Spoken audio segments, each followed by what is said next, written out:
আসসালামু আলাইকুম। চাকরি প্রত্যাশী প্রিয় ভাই বোনেরা, ৪৯তম স্পেশাল বিসিএস বিষয়ভিত্তিক অংশে আজকে আমি থাকছি তোমাদের মেন্টর হিসেবে আবু কাউসার। এবং আজকের আলোচ্য টপিক যেটা নির্ধারণ করা আছে, ডেটা স্ট্রাকচার।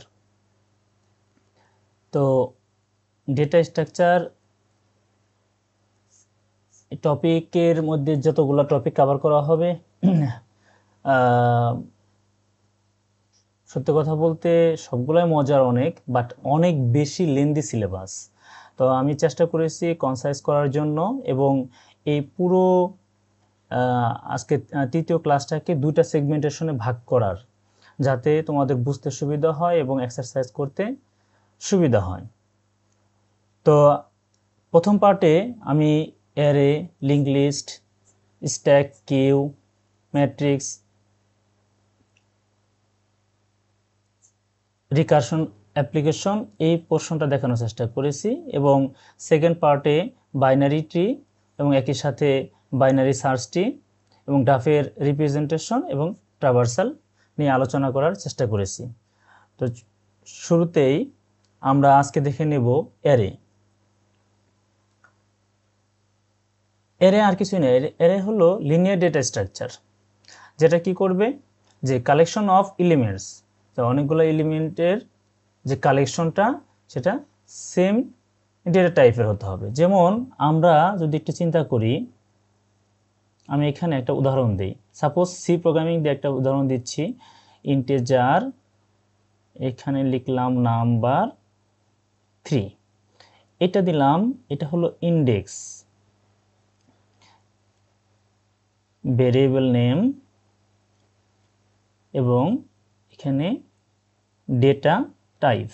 ওকে, এখানে নাম্বার 0, নাম্বার 1, নাম্বার 2। আমি সময় সেভের জন্য এখানে নাম্বার পুরোটা লিখতেছি না। এখানে ইন্ডেক্সটা শুরু হয় 0 থেকে। তিনটা আলাদা আলাদা ভেরিয়েবল যেরকম কাজ করতো, সেম কাজটাই এখানে করবে, কিন্তু প্রত্যেকেই ইন্টিজার টাইপের ডাটা সংরক্ষণ করবে এবং সেটা পাশাপাশি জায়গা দখল করবে, কন্টিগুয়াস মেমোরি অ্যালোকেট করবে। যেমন আমি যদি এরকম চিন্তা করি, সাপোজ যখনই প্রথমে ডিক্লেয়ার হবে, ডিক্লেয়ারের সাথে সাথে সে জায়গা দখল করে নেবে। যেমন আমি যদি বলি 1, 2, 3, সাপোজ 3টা, এখানে এটা মেমোরি অ্যাড্রেস হিসেবে লিখলাম সাপোজ 1000, ঠিক 1000,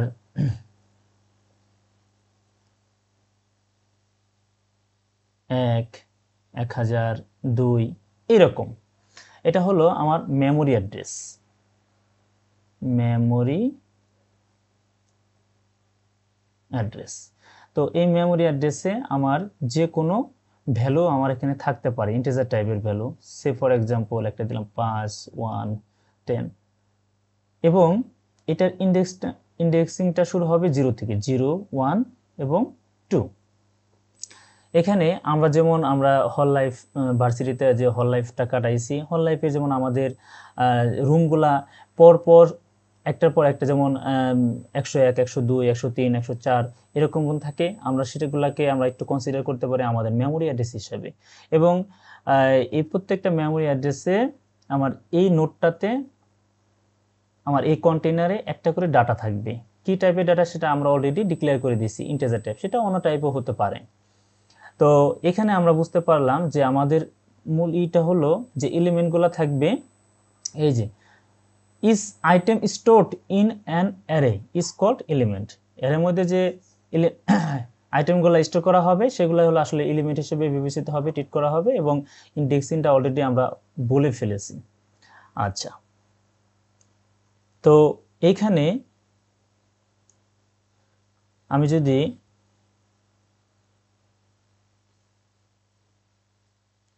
পরবর্তী এর অপারেশন নিয়ে আলোচনা করি, অপারেশন নিয়ে আলোচনার পূর্বে আমরা এর অ্যাড্রেসটা আমরা বের করতে, ফাইন্ড আউট করতে চাই। ফাইন্ড আউট করতে গেলে প্রথমে আমার লাগবে আসলে আমার বেস অ্যাড্রেসটা, কারণ শুরু অ্যাড্রেসটা যদি না জানি তাহলে কিন্তু আমি বের করতে পারবো না। সে ফর এক্সাম্পল একটু পূর্বে আমরা যেটা দিয়েছিলাম সেটা শুরুর অ্যাড্রেসটা এরকম সাপোজ 1000, এরকম 1001, 1002, তাহলে বেস অ্যাড্রেসটা হলো 100, ওকে। এবং এলিমেন্ট সাইজ, সাপোজ আমরা থার্ড এলিমেন্টের মেমোরি অ্যাড্রেস বের করব। থার্ড এলিমেন্টের অ্যাড্রেস কত হবে আমরা বের করতে চাই, তাহলে আমার এখানে প্রথমে base address plus I into আমার এলিমেন্টের সাইজ। এখন আমরা জানি সকল ডেটা টাইপ সমান সংখ্যক জায়গা দখল করে না। সে ফর এক্সাম্পল এখানে 1 বাইট করে জায়গা দখল করবে 5, 3, 2, এটা উদাহরণস্বরূপ বলতেছি 1 বাইট। তাহলে এর বেস অ্যাড্রেস 1000 এবং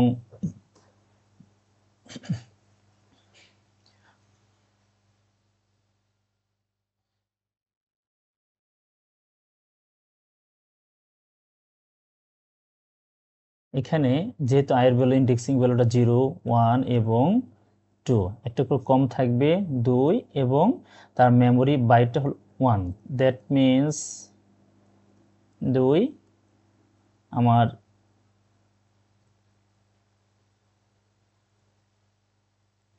কাঙ্ক্ষিত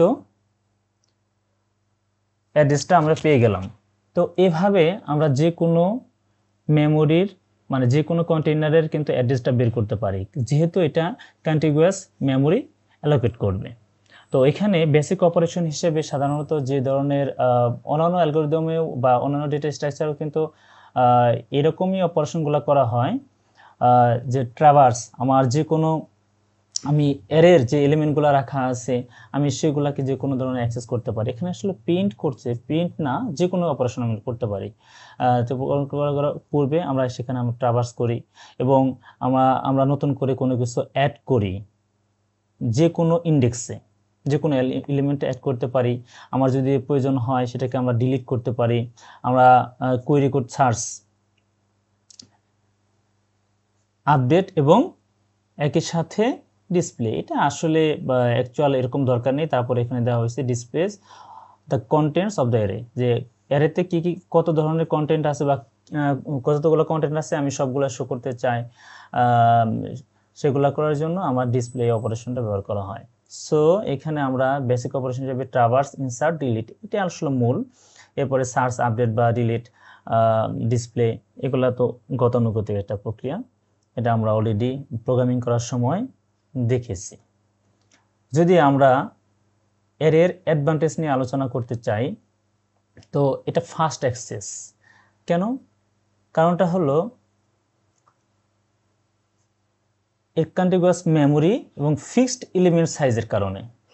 যদিও ফিক্সড এলিমেন্ট সাইজের কারণে এই ফাস্ট অ্যাক্সেস ফাস্ট হয়, কিন্তু এটা একটা সমস্যা আছে। সমস্যাটা হলো মেমোরি ওয়েস্টের পরিমাণ বেশি। কিন্তু মেমোরি ইফিসিয়েন্সি মানে হিসেবে আমরা একটু করতে পারি, যেমন ফিক্সড সাইজের এলিমেন্ট হওয়াতে সেখানে কি এনশিওর করে, প্রেডিক্টেবল মেমোরি ইউজেস।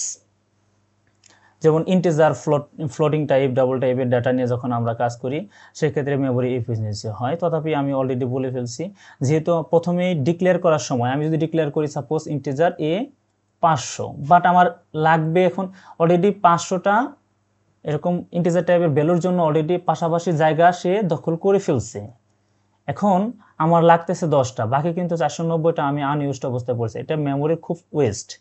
সো এই সমস্যাটা থেকে উত্তরণের জন্য কিন্তু পরবর্তীতে যে লিঙ্ক লিস্ট বা পয়েন্টারে যে এইটা ব্যবহার করা মানে চলে আসছে আমাদের, সেটা আমরা সামনে দেখব। এবং ক্যাশ ফ্রেন্ডলিনেস এবং এর সিম্পলিসিটি খুবই আমরা দেখতে পাচ্ছি। একদম যারা আসলে ডেটা স্ট্রাকচারের শুরুটাই এই অ্যারের ব্যবহারের মাধ্যমে আমাদের শুরুটা হয়। এবং এখানে দেখতে পাচ্ছি যে support a wide range of data type, কারণ প্রিমিটিভস, স্ট্যাক, পয়েন্টার ইত্যাদি কারণে এটার ভার্সাটিলিটি অনেক বেশি এবং একই সাথে ইফিশিয়েন্ট ইটারেশন। মূলত সিম্পল এগুলো জানার কথাটা হলো আমার এটা ব্যবহার করে মানে যে সুবিধাগুলো পেয়ে থাকি এই সুবিধাগুলো নিয়ে আমার যদি এমসিকিউ চলে আসে যেন আমরা সহজে উত্তর করতে পারি। তদ্রূপ আমরা একটু দেখে নেই এর অসুবিধাগুলো।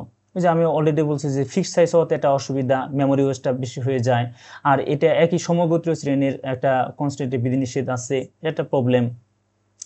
তারপর একই সাথে আমার যেহেতু যে ডাটা অ্যাক্সেস করতে যায় না কেন কন্টিগুয়াস মেমোরি অ্যালোকেশনের ওই বেসটা অ্যাড্রেস ধরতে হয়। সো এখানে ইনসার্ট এবং ডিলিশন ওভারহেড, এই যে অ্যাডিং অর রিমুভিং এলিমেন্টস, বিশেষ করে এই যে শিফটিং এলিমেন্টসের ক্ষেত্রে এটা আমার আরও প্রবলেমেটিক হয়ে দাঁড়ায়। আচ্ছা, তো মেমোরি লিমিটেশন, যে মেমোরি অবশ্যই লিমিটেশন আছে, যেটা আসলে এই সমস্যাগুলো দূর করার জন্যই পরবর্তীতে আমরা লিঙ্ক লিস্টটা ব্যবহার করব, আমরা একটু সামনে দেখব। এবং এখানে দেখতে পাচ্ছি তার অ্যাপ্লিকেশন, যদিও তথাপি এটা আসলে বেসিক টাইপের ডেটা স্ট্রাকচার, একদম শুরুর দিকে আমরা ব্যবহার করতে গিয়ে, এবং বলা চলে ম্যাট্রিক্স আমরা যে নির্ণয়গুলা ম্যাথগুলো করছি এটা ভুল প্রচলিত।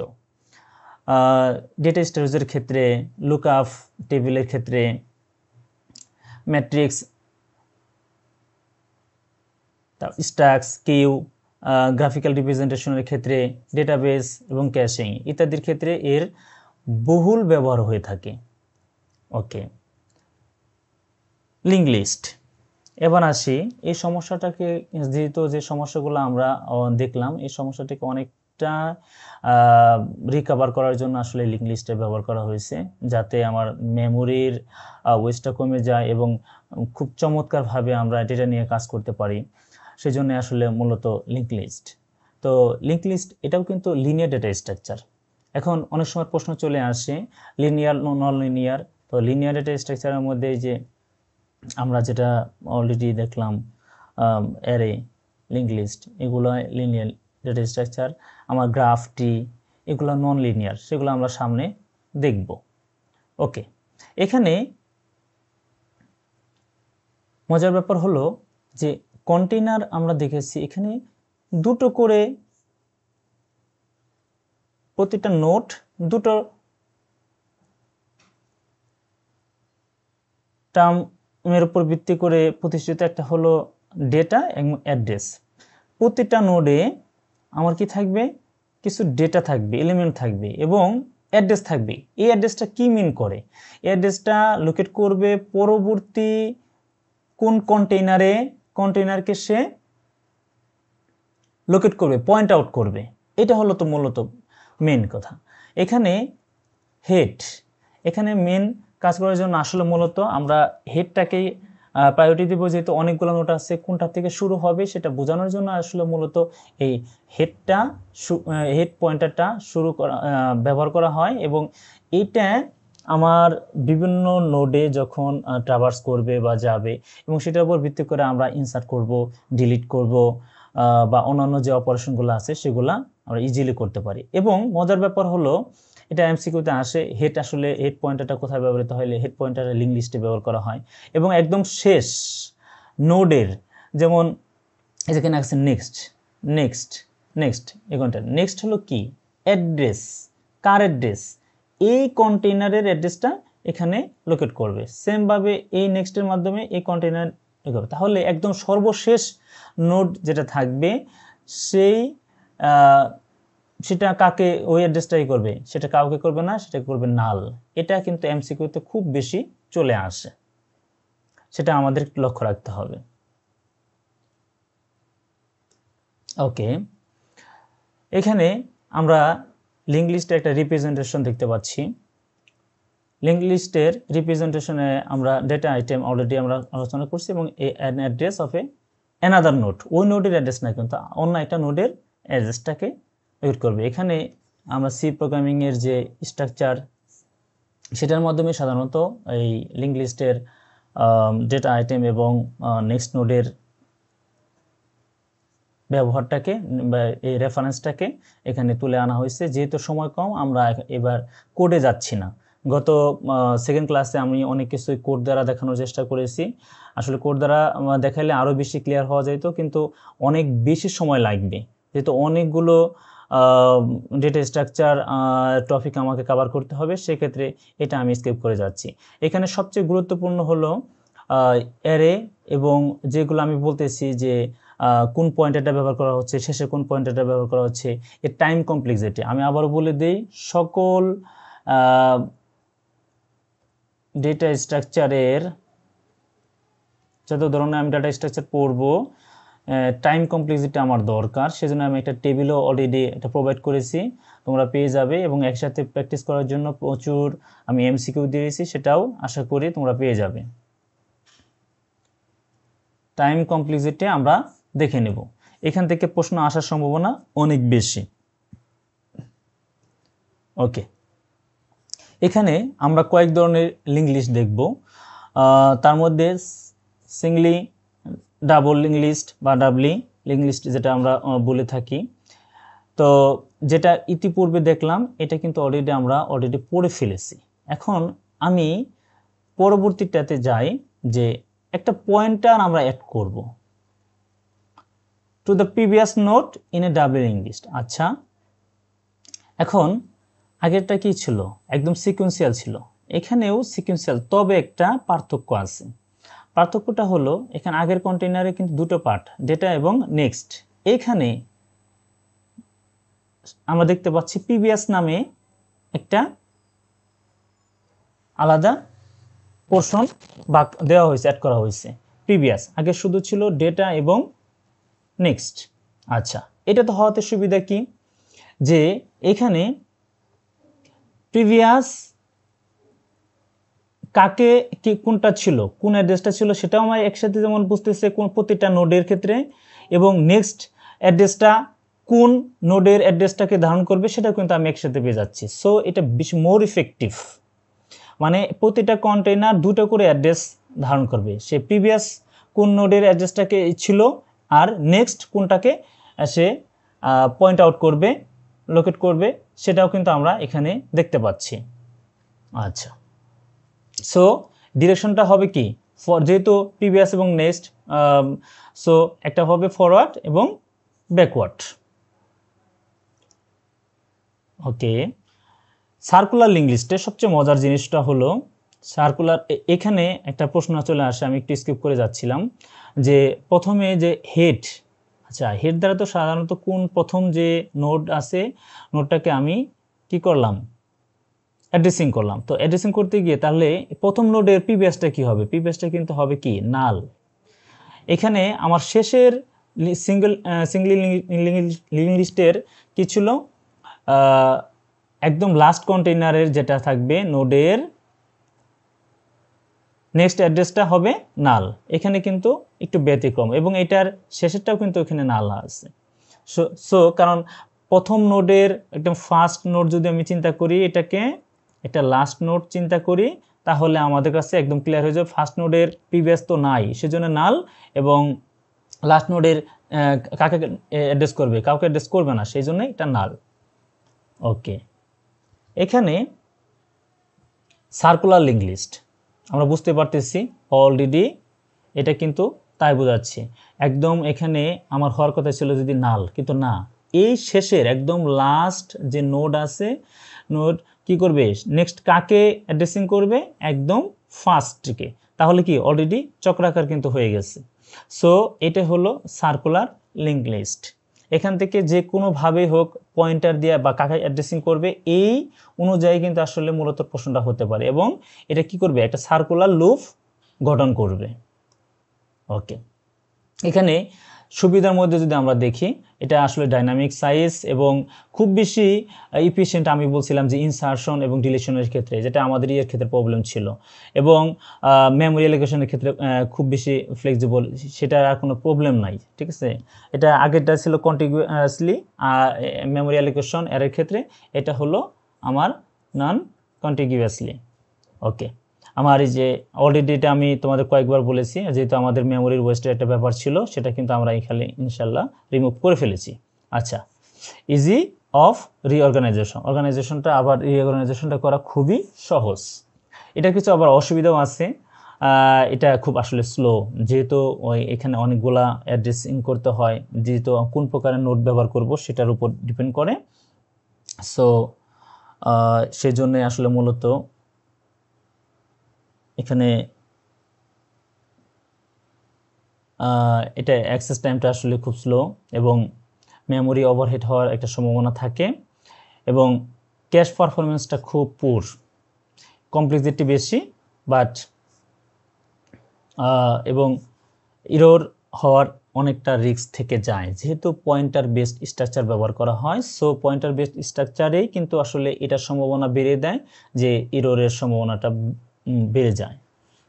আচ্ছা, এবং এর কিছু অ্যাপ্লিকেশনও আমি সংক্ষেপে তুলে ধরার চেষ্টা করছি, যা সাধারণত আমার ডাইনামিক যত ধরনের স্ট্রাকচার ব্যবহার করা হয়, যেহেতু একটা ব্যাপার মনে রাখবে, যেখানে আসলে পয়েন্টিং বা অ্যাড্রেসিং করা হয় রেফারেন্স ভিত্তিক হয়, সেখানেই কিন্তু আসলে ডাইনামিক ডেটা স্ট্রাকচারের ব্যবহারটা প্রচুর হয়ে থাকে। সো এখানে অলরেডি সামনে আমরা যে স্ট্যাক কিউ বা ডি কিউ আমরা পড়বো, সেক্ষেত্রেও কিন্তু এটার ব্যবহার অনেক বেশি। মেমোরি ম্যানেজমেন্টের ক্ষেত্রে গ্রাফের যে অ্যাডজেন্সি, যে পার্শ্ববর্তী যে নোটগুলো থাকবে, এটা আমরা একদম দ্বিতীয় পর্বে দেখব। কে কাকে অ্যাড্রেসিং করবে, সেটা ডিরেক্টেড হতে পারে, নন ডিরেক্টেড হতে পারে, সেগুলো ক্ষেত্রে এটা খুব বেশি কার্যকরী। টেক্সট এডিটরের ক্ষেত্রে আনডো এবং রিডো ফাংশনালিটি এবং বিভিন্ন মিউজিক প্লেলিস্ট, কারণ এখানে আমার পয়েন্ট আউট করতে হয় আগে পরে যে নোট ভিত্তিক, সেজন্যই কিন্তু আসলে এই মিউজিক বা ভিডিও প্লেলিস্টের ক্ষেত্রে এটা খুব গুরুত্বপূর্ণ। অলরেডি তোমরা বুঝতে পারতেছো আমাদের যে সিম্বল ভিডিও প্লেলিস্টের প্রিভিয়াস নেক্সট যে টার্মিনোলজিগুলো হুবহু এখানে কিন্তু মিলে যাচ্ছে আমাদের সাথে। তো যাই হোক, এগুলো হলো আমাদের ওভারঅল অ্যাপ্লিকেশন। আরও অনেক বেশি অ্যাপ্লিকেশন তোমরা গুগল করলে বা বিভিন্ন মাধ্যম থেকে দেখতে পারবে। আশা করি এর বেশি আসলে লাগবে না। আমাদের এখানে মূল চাওয়াটাই থাকবে যে এর সুবিধা অসুবিধাগুলো নিয়ে এবং টাইম কমপ্লেক্সিটি এবং যে পয়েন্টারগুলো কীভাবে ব্যবহার করা হয় প্রতিটা টাইপে, সেটা হলো মূল উদ্দেশ্য এই লিঙ্ক লিস্টের ক্ষেত্রে। ওকে, এখানে আমরা স্ট্যাক দেখব। এরপরে সিম্পল, এখানে একটা উদাহরণ দেওয়া আছে। আমি যদি বলি, আমরা আসলে আমরা ব্যক্তি জীবনেও যে পিছনে আসে তাকে আমরা সামনে দিতে চাই না, পছন্দ করি না, তাই না? আমরা যদি কোনো থালা বাসন সাজিয়ে রাখি, এটা প্রথম থালা, ফার্স্ট, এটা ফার্স্ট, এটা থালা বাসন, এটা সেকেন্ড, এটা থার্ড, এটা fourth, suppose second, third and fourth, চারটা থালা এখানে রাখলাম পরপরে, তার মানে কি সবচেয়ে নিচে চলে গেল কিন্তু এটা। এখন এটা টপে আছে, এটা একদম ফার্স্ট, একদম নিচে অবস্থান করতেছে। আমি বাংলায় লিখে দিচ্ছি নিচে। ওকে, এখন এই যে অবস্থান সাজানো, এই অবস্থানটা, এখন আমি যদি একটা থালা বাসন উঠাইতে চাই, আমি নিশ্চয় সবগুলা উঠিয়ে আমি নিচেরটা আগে উঠাবো না, সবার আগে উঠাবো টপে যে সবচেয়ে উপরের যে থালাটা আছে ওইটা নেব। আস্তে আস্তে সবাই কিন্তু এভাবে আমরা ডাইনিং রুমে বা বাসা বাড়িতে বা যেভাবে রাখি না কেন, এইভাবে কিন্তু পণ্যগুলা রাখা হয় বা সাজানো হয় এবং ওইভাবে আমরা ব্যবহার করি। আচ্ছা, এখানে পেটের একটা উদাহরণ দিয়ে এখানে বুঝাইলাম। মানে বাস্তব জীবনে রিয়েল ওয়ার্ল্ড লাইফে এটার ব্যবহার অনেক বেশি। এই জন্য এটাকে বলতেছি যে লাস্টে যেটা আসছে, লাস্টে যেটা আসলে ইনপুট হয়েছে, সেটাই আমার ফার্স্টে কি হবে, আউট হবে, সেটাই। সেজন্য এটার নামকরণ হচ্ছে লিফো। আচ্ছা, ঠিক তার ব্যতিক্রমটাই চলে আসতেছে আমাদের লিফো, যেটা আমরা কিউতে দেখব। ওকে, এখন এখানে আমরা লিফোর একটা মূলনীতিগুলো একটু দেখে নিই। সাপোজ এটা আমাদের একটা এমটি স্ট্যাক, কোনো কিছু নাই, কোনো ডেটা আইটেম এখানে নাই। এখন আমি এখানে প্রথম যেটা ইনপুট দিলাম, ইনসার্ট করলাম। ইনসার্ট করা মানে হলো পুশ করা, দ্যাট মিন্স পুশ। কোনো কিছু ইনসার্ট করা মানে হলো পুশ করা, পুশ অপারেশন। এবং কোনো কিছু ডিলিট করা মানে হলো আমরা স্ট্যাকের ক্ষেত্রে বলবো পপ। আচ্ছা, এরপরে এক এখানে আসছে, এরপরে একটা ভ্যালু আমি নিলাম দুই ইনপুট করলাম। ওকে, দুইটা ইনপুট করলাম, তাহলে আমার এখন বর্তমানে স্ট্যাকের অবস্থা এটা। এরপরে আমরা এই 3 ভ্যালুটা আমি এখানে ইনপুট করলাম। ওকে, তার মানে আমার আলটিমেটলি দাঁড়াইছে এখানে আমার ভ্যালু হিসেবে পাইতেছি 1, 2 and 3। এখন আমি যদি কোনো কিছু ডেটা আমি এখন এখান থেকে রিমুভ করতে চাই বা ডিলিট করতে চাই, তাহলে প্রথমেই কিন্তু আমাকে 3কেই রিমুভ করতে হবে প্রথমে ফার্স্ট, এরপরে অন্য কিছুকে রিমুভ করবো বা করবো না সেটা পরের ব্যাপার। প্রথম রিমুভটা কিন্তু আমার হবে 3, এটা আমার এই যে পপ অপারেশন। সো আমরা বুঝতে পারতেছি যে যে থালা বসানোর যে উদাহরণটা দিলাম এটাই কিন্তু আসলে মূল, এটাই আমরা যে অলরেডি বলে বললাম পুশ পপ অপারেশন। এখন এখানে বুঝতে হবে, এখানে চমৎকার একটা কথা, ইজ এমটি ইজ ফুল। ওকে, এখন ইজ এমটি জিনিসটা কি? যেমন আমি এখানে আমার স্ট্যাকে কোনো একদম ফাঁকা 1 2 3 সাপোজ এরকম আছে, কোনো কিছু কোনো ডাটা আইটেম নাই, বাট আমি একটা অপারেশন একটা কমান্ড দিলাম যে এখান থেকে আরও 5 তুমি ডিলিট করো, মানে পপ করো, পপ করো কত 5, কিন্তু এখানে কোনো ভ্যালুই তো নাই, একদম এমটি অবস্থায় আছে। সো এমটি থাকলে আগে দেখবে যে চেক করবে if the stack is empty কিনা। এরপরে যদি আমি চেষ্টা করি তাহলে আন্ডারফ্লো হবে।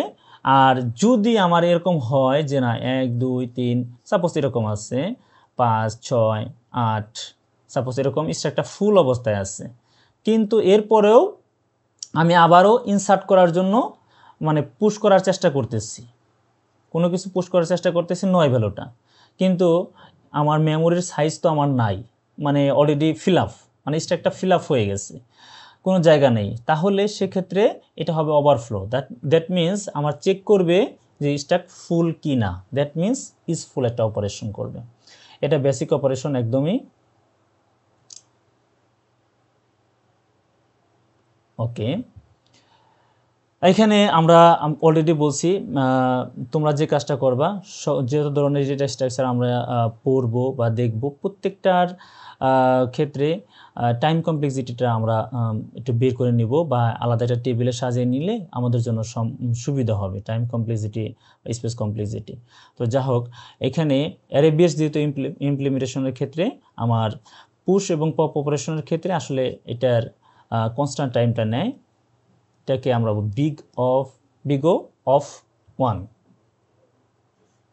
ওকে, এটা দেখবো বিভিন্ন সময় বিভিন্ন জায়গাতে, মানে জবের অনেকগুলো পরীক্ষাতে এটা খুব বেশি চলে আসে। ওকে, তাহলে আমরা কি কি সুবিধা পাই আমরা অলরেডি আলোচনা করে ফেলছি। সিম্পল, এটা খুব আসলে ইফিশিয়েন্ট অপারেশনের ক্ষেত্রে মেমোরি এফিসিয়েন্সিটা ভালো, প্রেডিক্টেবল বিহেভিয়ার এবং লো ওভারহেড এবং থ্রেড সেফটি। কিন্তু এখানে কিছু সমস্যা আছে, যে তার অ্যাক্সেসটা লিমিটেড। কীরকম? যে শুধুমাত্র এটা মনে হয় তোমরা বুঝতে পারছো আমার কথাতে, যেহেতু টপের উপর ভিত্তি করে আমার আসলে কাজ করতে হচ্ছে, ঠিক আছে, only top is the. So এটা কি করতেছে, এটা unsuitable for random access. Random অ্যাক্সেসের যখন আমি করতে চাই, এখন মাঝখানে যে কোনো কিছু অ্যাক্সেস করতে, তাহলে উপর থেকে সব ফেলে দিতে হবে, আবার ওইটা অ্যাক্সেস করতে হবে, এটা কিন্তু খুব প্রবলেম। এখানে আমার সাপোজ 5 3 2 1 আছে, এখানে 2কে আমি অ্যাক্সেস করতে চাই বা রিমুভ করতে চাই, তাহলে সেক্ষেত্রে কিন্তু প্রথমে 5 ফেলে দিতে হবে, 3 ফেলে দিতে হবে, এরপরে না হয় 2 নিয়ে কাজ করবো। সো এটা কিন্তু একটা বড় একটা প্রবলেম। এবং এর যেহেতু অ্যারে বেসড, সো এর ফিক্সড সাইজটা সেম ফিক্সড। মেমোরি ওভাররাইটিংয়ের যে প্রবলেমটা আছে সেটা একটা প্রবলেম। আমি একটু আগে বলছি তোমাদের আন্ডারফ্লো একটা রিস্ক আছে, যেহেতু আমার মেমোরিতে জায়গা নাই, এবং একই সাথে ওভারফ্লো একটা রিস্ক আছে, ঠিক আছে। যেহেতু আমার মেমোরি একদম এমটি, সো আমি আবারও কিছু ডাটা সেখান থেকে বের করতে চাই, রিমুভ করতে চাই, তাহলে তো আমার প্রবলেম হয়ে দাঁড়াবে।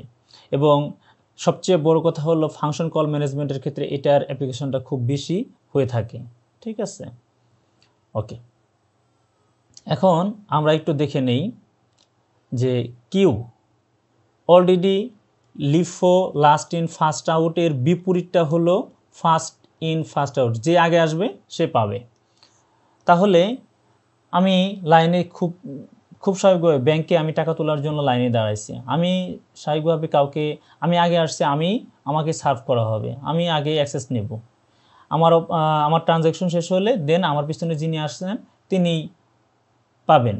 আমি ট্রেনের টিকিট কাটতে দাঁড়াইছি, সেম অবস্থা। আমি যদি বাসে ওঠার জন্য এখন লাইন ধরছি, আমি এখন মেট্রো স্টেশনে, এখন তোমরা দেখবা যে রিসেন্টলি এরকম প্রবলেম হয় বিধায় অনেকে জাস্ট আগে যে দাঁড়াইছে সে চলে আসছে সামনে, এরপরে পিছনে লাইন ধরছে, যদিও বাঙালি আমরা এটা রুলসটা ব্রেক করি। তারপরে কি হওয়া উচিত, ফার্স্ট ইন ফার্স্ট আউট, যে আগে আসবে সে আগে পাবে। ওকে, এখানে মজার ব্যাপার হলো যে অপারেশনগুলো হবে, আমরা একটু আগে বলছিলাম স্ট্যাকের ক্ষেত্রে তোমাদের নিশ্চয় মনে আছে, সেটা হলো ইনসার্ট যখন করি, ইনসার্টের ক্ষেত্রে আমার হবে আমরা বলতাম পুশ করা, এবং ডিলিট করার সময় এটা আমরা বলতাম পপ। এখানে একটু ভিন্ন নাম পাবো যেহেতু কি অপারেশন। সো এটা হলো একটা এন কিউ, একটা ডি কিউ। এটা যখন ডিলিট করব কোনো কিছু সেটা হবে ডি কিউ, কোনো কিছু ইনপুট করব সেক্ষেত্রে ইনসার্ট করব, ইনসার্টের ক্ষেত্রে আমরা এটা অপারেশনের নাম দেবো এন কিউ। এখানে তোমরা অলরেডি দেখতে পাচ্ছ এটা আমাদের একটা এমটি স্ট্যাক, এখানে 1 ইনসার্ট করলাম, দ্যাট মিনস এন কিউ, এখানে 2 ইনসার্ট করলাম, এভাবেই দেখো চলে গেছে। তার মানে এ কিন্তু একদম ফ্রন্টে অবস্থান করতেছে। ওকে, ফ্রন্ট। আরেকটা এখানে কিন্তু এখানে সে রিয়ার। সো এখানে আরেকটা মজার জিনিস হলো দুটো পয়েন্টার ব্যবহার করা হয়, একটা ফ্রন্ট একটা রিয়ার। তাহলে আমরা কিন্তু অলরেডি পেয়ে গেলাম, এবং লাস্টে ডিকিউ, এই যে যিনি ফ্রন্টে আছেন সেটাই কিন্তু আসলে ডিকিউ, মানে সেটার কাজটা আগে হবে। সো আমরা অলরেডি বুঝে ফেলছি, দেখো এন কিউ ডি কিউ। এখানেও একটা কথা আছে যে এটা আমার সারি, এখানে ডাটাগুলো এইভাবে থাকবে সম্ভবত। এখন এটা এমটিও থাকতে পারে, এমটি থাকার পরে আমার চেক করতে হবে, যদি এমটি থাকে সেক্ষেত্রে আমি আবারও কোনো ডেটা আমি সেখান থেকে রিমুভ করতে যাচ্ছি, ডিলিট করতে যাচ্ছি, সেখানে একটা প্রবলেম হতে পারে। ঠিক ফুলের ক্ষেত্রেও সেম ঘটনা। সো স্ট্যাকের ক্ষেত্রে যে ধরনের গণনা করছে এখানেও কিন্তু মোটামুটি বলা চলে সেম, শুধু মাত্র তাদের গ্রাফিক্যাল রিপ্রেজেন্টেশনটা একটু ভিন্ন। আচ্ছা, এখানে তোমরা অলরেডি দেখতে পাচ্ছ, আমি একটা চিত্রের মাধ্যমে উপস্থাপন করার চেষ্টা করি। এখানে দুটো অলরেডি একটা বলে ফেলেছি, একটা ফ্রন্ট এবং একটা রিয়ার, দুটো পয়েন্টার। ওকে, এখন এটা একটা এমটি কিউ। এখন আমি একদম শুরুতে ফার্স্ট এলিমেন্ট ইনসার্ট করলাম, ভ্যালুটা হলো 1। ওকে, আমি উপরে দেখতে পাচ্ছি ইন্ডেক্সিং। এখন এটা আমার এরপরে যখন আমি আরেকটা ভ্যালু ইনসার্ট করলাম সেক্ষেত্রে কিন্তু এই 1টা যেখানে একটু লক্ষ্য করো 0 লোকেশনে ছিল। আচ্ছা, এখন এটা লোকেশনটা কিন্তু যদি আমি বলি সেম থাকবে, সে তো প্রথমে আসছে, এরপরে যিনি আসছেন তিনি কিন্তু পরের লোকেশনে চলে যাবেন। তার মানে এটা হলো ফ্রন্ট, এটা রেয়ার। সেমভাবে যতগুলো অপারেশন হবে এন্ড কিউ ইনসার্ট হবে, এভাবে ডেটাগুলো চলতে থাকবে। এটা ফ্রন্ট দেখতে পাচ্ছ, আর এটা রেয়ার।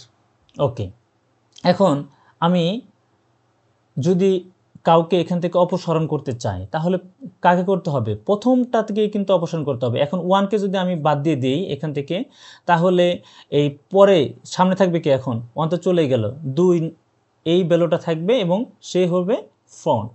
ওকে, রেয়ার কিন্তু তখন ফিক্সড।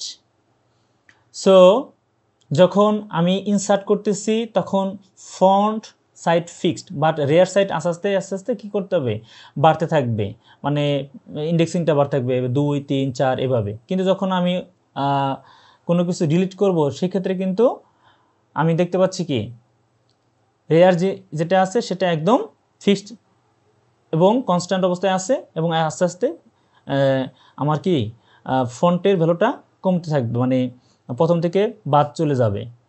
ঠিক আছে, এভাবেই এক পর্যায়ে কখনই হবে যখন ফ্রন্ট এবং রেয়ার একত্র হয়ে যাবে, তার মানে আর কোনো ভ্যালু কিন্তু এখানে নাই, একদম ডিকিউ লাস্ট এলিমেন্টের ক্ষেত্রে। এবং একদম এমটি স্টেট ইয়ের ক্ষেত্রে কীভাবে বুঝবো যে আর কোনো ভ্যালু নাই, সেক্ষেত্রে কিন্তু মজার ব্যাপার হলো একটা মাইনাস, যেমন মাইনাস এখানে 1 দ্বারা ডিনোট করা হয়েছে যে এখানে আর কোনো ভ্যালু নাই। যদি অন্য পজিটিভ কোনো সাইন পাইতাম তাহলে বুঝতাম যে কোনো একটা হয়তো আইটেম এখানে স্টোর করা আছে। তাহলে আমরা অলরেডি বুঝে ফেললাম যে enqueue dequeue front rear এই ব্যবহার করে কিভাবে অপারেশনগুলো সম্পাদন করে।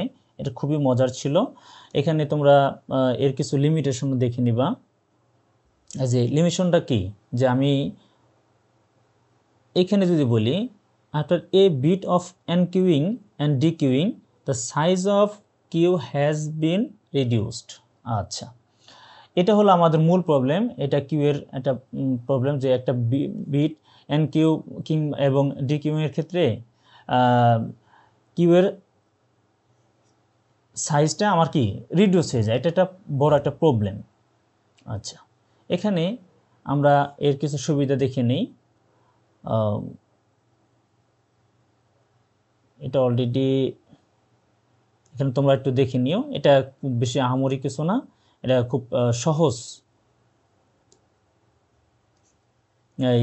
এখানে আমি অ্যাপ্লিকেশনটা করব কিউ এর ক্ষেত্রে। এটার সামনে দেখবে খুব বেশি ইম্পর্টেন্ট আমার ডিএফএস এবং বিএফএস যখন ট্রাভার্সাল পড়ব গ্রাফে, সেক্ষেত্রে আমরা দেখব, এবং বাফারিং এর ক্ষেত্রে, ইভেন্ট হ্যান্ডলিং এর ক্ষেত্রে, প্রিন্ট স্পুলিং, রিয়েল টাইম সিস্টেম, এগুলোর ক্ষেত্রে কিউ অনেক বেশি কার্যকরী। ওকে, এখানে আমরা পরবর্তী যদি টপিকে চলে যাই, সেটা হলো sparse matrix and dense matrix. Okay, যদি একদম সহজ কথায় বলি, স্পার্স ম্যাট্রিক্সটা সাধারণত যতগুলা আমার, এটাও 2 ডিমেনশনাল এর একটা প্রকারভেদ।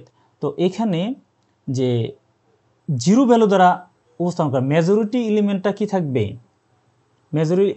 মেজরিটি এলিমেন্টটাই থাকবে আর জিরো ভ্যালুড। আচ্ছা, এখন আর এই ক্ষেত্রে ডেন্স ম্যাট্রিক্সের ক্ষেত্রে থাকবে নন জিরো ভ্যালু। সো আমরা বুঝতে পারতেছি, যেমন এখানে দেখতে পাচ্ছি 1 2 3 4 চারটা ভ্যালু আছে, নিচে চারটা ভ্যালু আছে। এখানে দেখো মানে সবচেয়ে বেশিরভাগ মেজরিটি এলিমেন্টগুলাই আমার জিরো ভ্যালু, আর এখানে নন জিরো ভ্যালুটাই কিন্তু এখানে বেশি। সো এটা হলো আসলে মূল থিম স্পার্স ম্যাট্রিক্স এবং ডেন্স ম্যাট্রিক্সের। এটা নিয়ে আরও বিশদভাবে আমি অলরেডি তোমাদের একটা ডকুমেন্টেশন আমি প্রোভাইড করেছি, সেখান থেকে তোমরা দেখে নেওয়ার চেষ্টা করবা। ওকে, এবং এটা খুব বেশি মানে 1 স্টার আমি দিতে পারি, এটা খুব বেশি ইম্পর্টেন্ট না, যেহেতু শুধু এখান থেকে কোশ্চেন হতে পারে যে নন জিরো মানে এর ডেফিনেশনগুলা, এবং আর কোনো কিছু আসলে এরকমভাবে বেশি জরুরি দরকার নেই এখান থেকে। এটা লাস্ট 1 স্টার। সবচেয়ে বেশি ইম্পর্টেন্ট হলো আমার স্ট্যাক কিউ, এখান থেকে প্রশ্ন হবেই হবে, মাস্ট। আচ্ছা,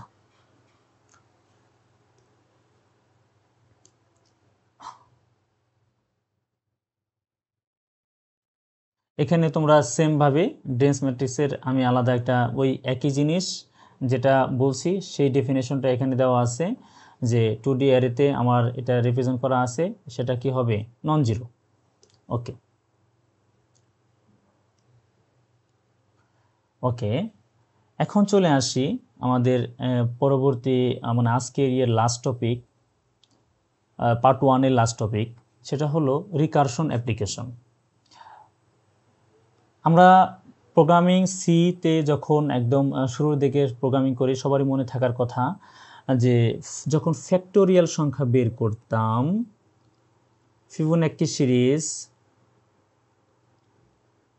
বের করার সময়, কিংবা এরকম আরও অনেকগুলো প্রবলেম আছে, প্রবলেমগুলো সলভ করার সময় আমরা সাধারণত প্রথম একটা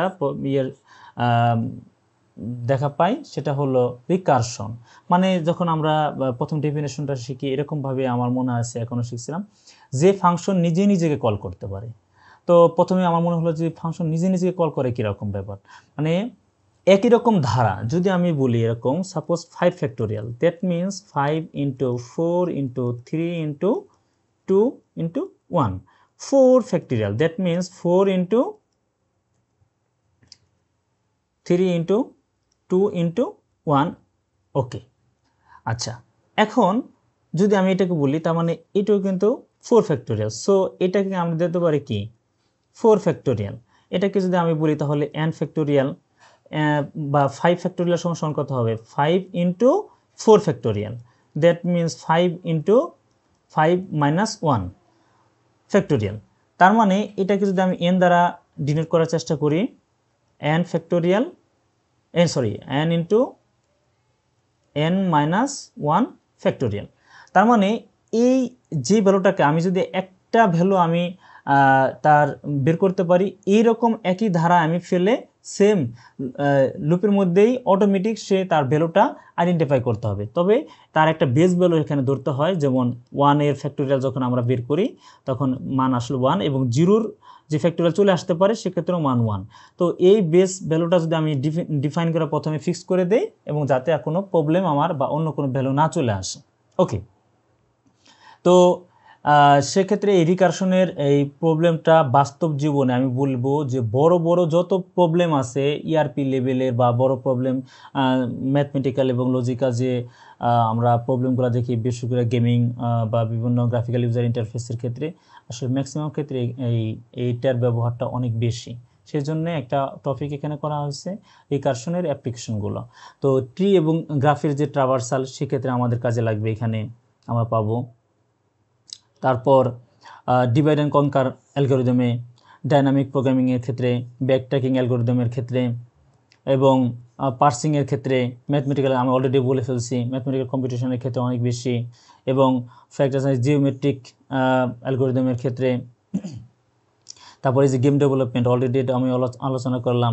ফাংশনাল প্রোগ্রামিং তো অলরেডি শুরুতে আমি একটা উদাহরণ দিয়ে দেখাইলাম যে সেই ক্ষেত্রে কিন্তু অনেক বেশি ব্যবহার হয় এই রিকারশনের। সো এটা জাস্ট তোমরা ব্যবহার বিধিটা জানলে হবে, আর এটার অন্য কোনো গ্রাফিক্যাল বা রিপ্রেজেন্টেশন বা দরকার নেই। ওকে, এবার আমি আসি আমাদের যে আসলে এমসিকিউ বেস থাকবে কি টাইপের হতে পারে। আমি এখানে কয়েকটা নমুনা অলরেডি দিয়েছি, আমি একটু আলোচনা করব, এবং একই সাথে তোমাদের প্র্যাকটিসের জন্য অনেক বেশি প্রায় দুটো পার্ট মিলে প্রায় 100-র মতো আমি এমসিকিউ দিয়ে রাখছি। আশা করি এমসিকিউগুলো প্রত্যেকটা যদি ভালো করে পড়ার চেষ্টা করো তাহলে আর সমস্যা থাকবে না। এখান থেকে আমাকে পড়তে হবে যে কোনটা সঠিক সেটা না, কোনটা কেন ভুল হলো, কেন হচ্ছে না সেটাও আমাকে আইডেন্টিফাই করতে হবে। ওকে, এখানে আমি দেখতে পাচ্ছি যে একটা অ্যারের ডেফিনেশন চাওয়া হয়েছে। অ্যারের ডেফিনেশনটা কি অলরেডি কিন্তু আমরা জানি যে আমার কি করতে হবে, যে কালেকশন অফ এলিমেন্টসগুলোকে স্টোর করতে হবে। তারপর আমি শুরু থেকেই যাই, আমরা ইলিমিনেশন মেথডের মাধ্যমে এটা বের করার চেষ্টা করব। এটা হাইরার্কিক্যাল ডাটা না, প্রথমে এটা বাদ, তার মানে এটা হতে পারে না। আচ্ছা, এটা হলো একদম কন্টিগুয়াস মেমোরি অ্যালোকেশন, একটা পর একটা সিকোয়েন্সিয়ালি যাবে। ওকে, এ কালেকশন অফ এলিমেন্টস, হ্যাঁ কী করবে, স্টোর হবে, ভালো কথায় কন্টিগুয়াস মেমোরি অ্যালোকেশনে। ওকে, মেবি এটা হতে পারে, থাকলো। তারপর আমরা সি দেখি, আমরা এটাই রাইট দেব না। এরপরে data structure with nodes connected by edge, না কোনো এই নোট এই এজ দ্বারা কানেক্টেড এরকম কিছু কিন্তু আমরা গ্রাফের ক্ষেত্রে এটা দেখব, এটা কিন্তু আসে না, এটা কিন্তু গ্রাফের কোনো কিছু না, এটা লিনিয়ার ডেটা স্ট্রাকচার। আর যেটা আমার এখানে নোট বা এজে চলে আসতেছে সেটা কিন্তু non linear data structure. So এটা ডেফিনেশন দিয়ে কিন্তু আমরা বাদ দিতে পারি। ওকে, তারপরে structure that allows random insertion and deletion, না এটা র্যান্ডম ইনসার্ট এবং ডিলিট কিন্তু এটা হতে পারে না, এটা কন্টিগুয়াস যেহেতু একটা পর একটা যাবে এবং এই সিকোয়েন্সিয়ালি আসলে আগাবে। র্যান্ডমলি এই সুবিধা দেয় না বিদায় কিন্তু আসলে এটার বড় একটা প্রবলেম এর। সো আলটিমেটলি কিন্তু আমরা পেয়ে গেলাম আমাদের কাঙ্ক্ষিত রেজাল্ট। সেকেন্ড, আমি যদি চিন্তা করি যে একটা এলিমেন্ট কিভাবে অ্যাক্সেস হয় এরেতে। ওকে, আমরা সবাই জানি, একটু আগে আমি দেখানোর চেষ্টা করেছি তোমাদের শুরুর দিকে, মেন কথা হলো এর বেস অ্যাড্রেস, মানে ইন্ডেক্সিং দ্বারাই হলো মূলত শুরু।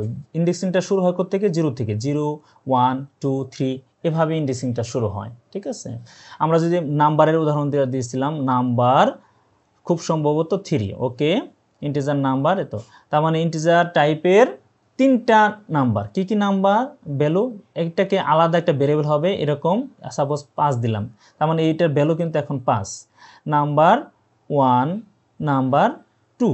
সো এখানে কিন্তু নাম্বার কিন্তু 3 হবে না, মোট তিনটা কিন্তু 0, 1, 2।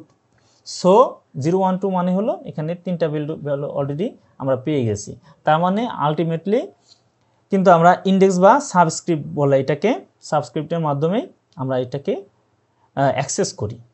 ওকে, আমি এই যে অলরেডি তোমাদের বলেছিলাম যে আসলে আমাদের এই টাইম কমপ্লেক্সিটি নিয়ে অনেক বেশি আলোচনা করা উচিত এবং পড়া উচিত। একটা টেবুলার ফর্ম অলরেডি তোমাদের আমি যেটা প্র্যাকটিস করবে, প্র্যাকটিস নোটে আমি অলরেডি দিয়ে রাখছি, প্র্যাকটিস নোট অলরেডি তোমাদের দিয়ে দিবে, সেটা থেকে তোমরা দেখে নিও।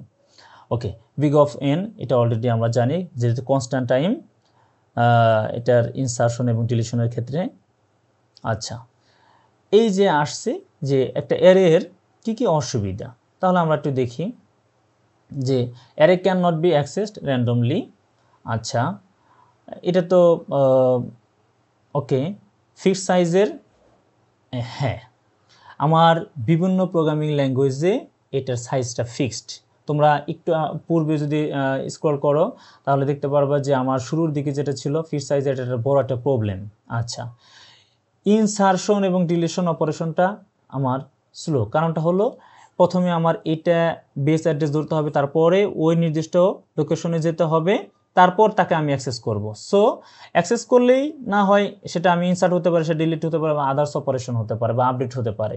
সো এখানে কিন্তু এই দুটা আমার বড় প্রবলেম। ওকে, অলরেডি চলে আসছে যে আমার ইন্ডেক্সটা কি, ফার্স্ট এলিমেন্টের ইন্ডেক্স কিন্তু অলরেডি আমরা জানি আমাদের হবে 0। ওকে,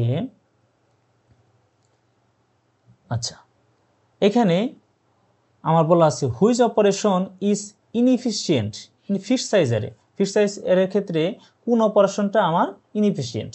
আচ্ছা, এখানে আমরা দেখি যে অ্যাক্সেস এন এলিমেন্ট, না এটা হতে পারে না। আচ্ছা, তাহলে inserting an element in the middle, একটু দেখি, সাপোজ এরকম ভ্যালু আছে আমার 5 3 2 1, সাপোজ 0 10 এরকম ভ্যালু আছে। তো আমি মিড পয়েন্টে একটা কথার কথা এই ভ্যালুটাকে আমরা অ্যাক্সেস করতে চাই, বাট তাহলে আমি যেহেতু ফিক্সড সাইজ, তাহলে আমার এখানে কিন্তু একটা বড় প্রবলেম, কারণ শুরুর দিকে বা আমি যদি নন ইন্ডেক্স থাকে সেক্ষেত্রে কিন্তু প্রবলেম না। প্রবলেমটা হলো যে মিড টাইমে তখন আমার মিড ভ্যালুটা আমার আইডেন্টিফাই করতে হয়, তারপরে না হয় এটা অ্যাক্সেস করবো। মিড ভ্যালু যদি কোনো কারণে আইডেন্টিফাই করতে সমস্যা হয়ে যায় তাহলে কিন্তু এই ভ্যালুটা আমি আইডেন্টিফাই করতে পারতেছি না। সো এটা প্রবলেম। আচ্ছা, লাস্ট এলিমেন্টের ক্ষেত্রে কিন্তু কোনো প্রবলেম নাই। তারপরে এই যে যদি জানা থাকে তাহলে কিন্তু প্রবলেম নাই। সো আমার এটা কিন্তু এটা বড় সমস্যা। ওকে, আমি পরটায় দেখতেছি যে কি ধরনের মেমোরি অ্যালোকেশন এর ক্ষেত্রে হয়। এর ক্ষেত্রে অলরেডি আমরা জানি, অনেকবার পড়েছি, contiguous memory allocation.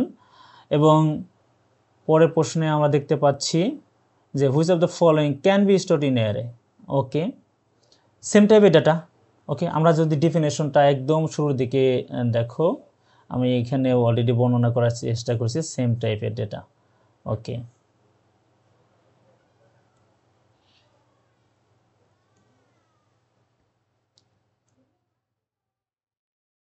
Two dimensional array আমরা যে নির্ণায়ক পড়ি, যেমন সাপোজ এরকম আমি দিলাম ইন্টিজার এ 2 2, মানে দুইটা রো দুইটা কলাম। তাহলে এটা কীরকম হবে, suppose A 1 1 1 2, 1 number row 1 number column, 1 number row 2 number column. তারপরে এ 2 1 2 2, সাপোজ অলরেডি কিন্তু আমরা পেয়ে গেছি। এটা হলো আমার রো, দুইটা রো দুইটা কলাম। তাহলে এখানে আমরা অলরেডি যে তোমরা দেখতে পাচ্ছ অলরেডি একটা ম্যাট্রিক্স আর অথবা টেবিল যেভাবে বলি না কেন আমরা কিন্তু একটা রিপ্রেজেন্ট করে ফেলছি। সো এভাবে আমরা এটা 2 ডিমেনশনাল অলরেডি যেটা আমি উদাহরণ দিয়েছি এটা কিন্তু 2D অ্যারে একটা উদাহরণ। অলরেডি সি প্রোগ্রামিংয়ে আমরা অনেক বেশি ব্যবহার করছি। আমরা নির্ণায়কের যে অঙ্ক করি বা ম্যাট্রিক্স যত ধরনের ম্যাট্রিক্স হতে পারে, ডায়াগোনাল যে বের করি আমরা, সব ধরনের অপারেশনের ক্ষেত্রে কিন্তু 2D অ্যারেটা খুব ব্যাপকভাবে এটা ব্যবহৃত হয়। ওকে, আচ্ছা, এখানে বলছে হোয়াট হ্যাপেন্স, কি ঘটবে যে আমি যদি আমাকে অ্যাক্সেস করতে বলে if access an array index of out of bounds.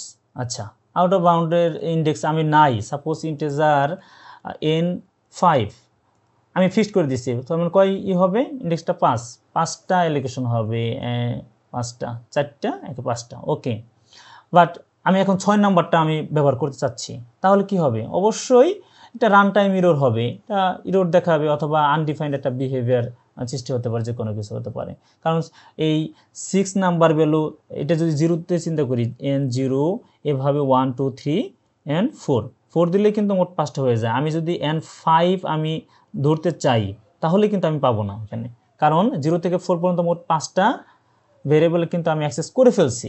এখানে যে লাস্ট কন্টেইনারটা যদি আমি 5 বা 6 বা 7 যেটা নাই অলরেডি আমার এখানে, সেটা যদি আমি অ্যাক্সেস করতে চাই, যেটা আমার এই আউট অফ বাউন্ডস, সেক্ষেত্রে আমার রান টাইম এরর দেখাবে।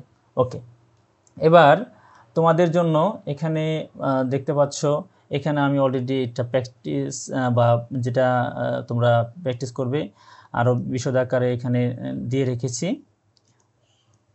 এখানে তোমরা এটা দেখে নেবে ফাইলটা। এই ফাইলটার মধ্যে দুইটা পার্ট একত্রে এই ফাইলটা দেওয়া আছে। অলরেডি আমি তোমাদেরকে যেটা বলেছিলাম যে বিভিন্ন অপারেশনের ক্ষেত্রে আসলে 1 ডিমেনশনাল 2 ডিমেনশনালের ক্ষেত্রে যে ধরনের অপারেশনগুলো হয়, টাইম কমপ্লেক্সিটি, স্পেস কমপ্লেক্সিটি, সেগুলো একটু দেখে নিবে। এবং একই সাথে আমি তোমাদের প্রত্যেকটার আলাদা আলাদা ইন্ডিভিজুয়ালি, যেমন অ্যারের জন্য